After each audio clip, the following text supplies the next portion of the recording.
Planning a simple weekend trip takes time to ensure every detail is covered before you leave. Now consider what it was like to plan a journey beyond Earth's atmosphere when nobody had ever done it before. In the 1960s, NASA faced this exact challenge on a scale that defied traditional planning. The Mercury program faced unprecedented levels of complexity. Standard, rigid planning methods failed because there were too many unknowns. In response, NASA pioneered an approach known as iterative and incremental development. Rather than attempting to know every detail in advance, they broke the work into smaller steps, learned from each attempt, and adapted as they went along. While this approach of stitching together a collection of mini waterfalls did not fully embrace the mindset we now associate with Agile, it did establish its conceptual groundwork. The key insight was clear. Exploring unknown territory requires principles that enable discovery rather than blind adherence to a fixed plan. Instead of following a predetermined path, NASA's teams learned from experimentation and incremental progress. This philosophy proved essential for working in an environment defined by enormous uncertainty and complexity.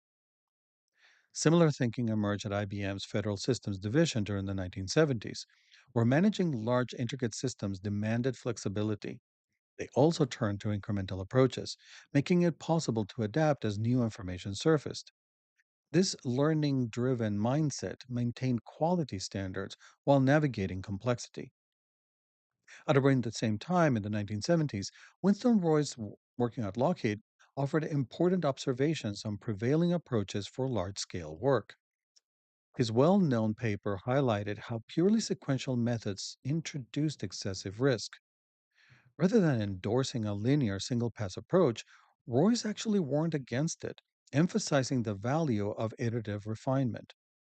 Ironically, his paper was misunderstood as an endorsement of the approach that he was criticizing, and this is how today's waterfall was born. This lineage matters. Agile did not appear overnight. It evolved from practical experience and countless experiments aimed at reducing risk and uncertainty. Understanding this history helps us appreciate how adaptive methods stand on a foundation of proven effectiveness. These historical lessons illustrate a core truth. Adaptive methods arise naturally where complexity and uncertainty dominate.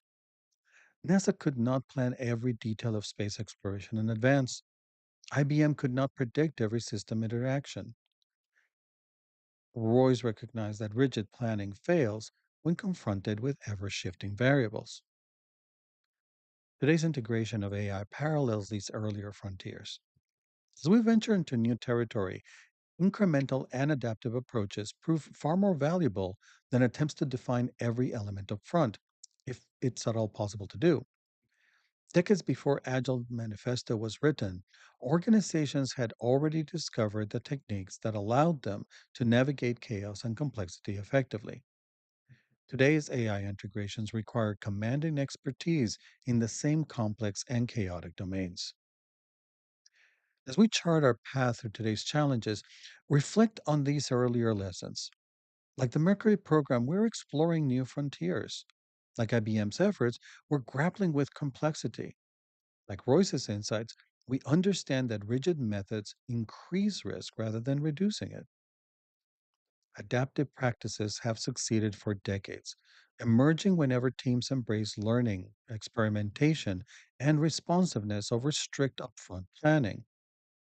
If your established management routes tell you that the agile approach doesn't work, doesn't make sense, and isn't a safe and reliable way to manage work, you need to take a closer look at history and reconsider your stance.